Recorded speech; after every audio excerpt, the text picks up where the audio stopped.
I am Ruth-Ann Thorn, and I've been an art dealer for more than 2 decades, working with artists from all over the world.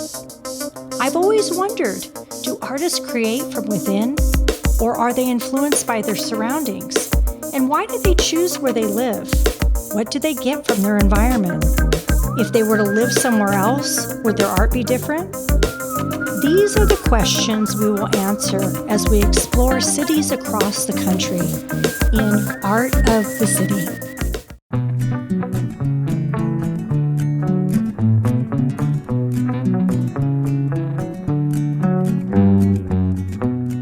We're here at Roxanne Swentzell's studio, and Roxanne is one of those artists from Santa Fe that has really impacted the sculptural world with her naturalistic sculptures of not just men or women, but really an indigenous combination of both. And she is one of the most profound women here in Santa Fe. So let's go in and let's meet her in person.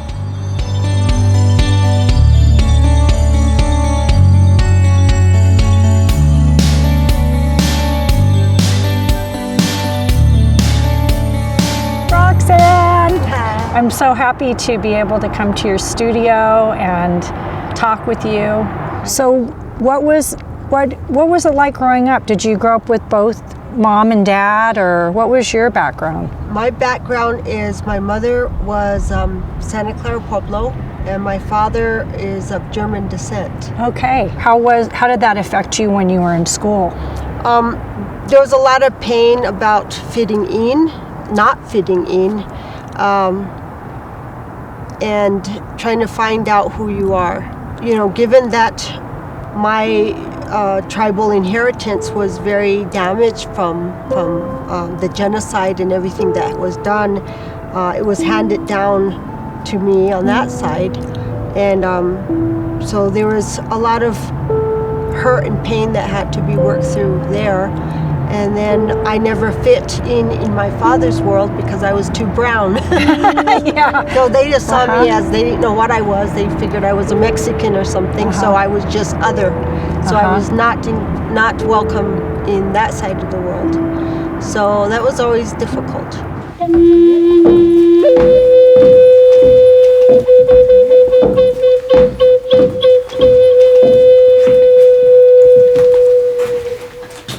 This is a good example of a very early piece I did, probably in my late teens, actually. Wow. And it's come back, through the grapevine, but I find it an extraordinary piece showing how I'm struggling with the two sides of myself and cultural differences, and also, as you can tell, doesn't have any gender. It's just two sides trying to come together, and it's called Holding Myself Together.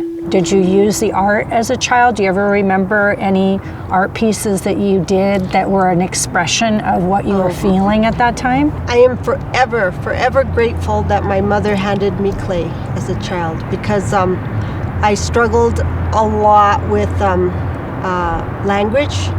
Because I had a speech impediment to start with, so I couldn't even communicate simple things very easily. But she handed me clay, and immediately I started to create little people out of the clay that were expressing what I was trying to express to my mother. So I never thought of it as art. It was a language to me. I always laugh. This place is everything to me. This is where I was born, this is where I grew up, and me being a Pueblo woman from this area, it can't help but be grounded in the dirt here. Right. It can't help but be affected by the sunlight here. It's just You're absorbing from everything and bringing it out. So this piece is called Sitting on My Mother's Back.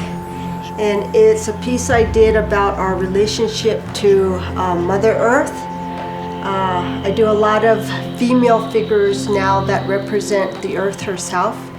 And she is the Earth, and she's got two figures sitting on top of her, and these two figures symbolize all of us. Using and participating and living our lives on earth, but not necessarily acknowledging her.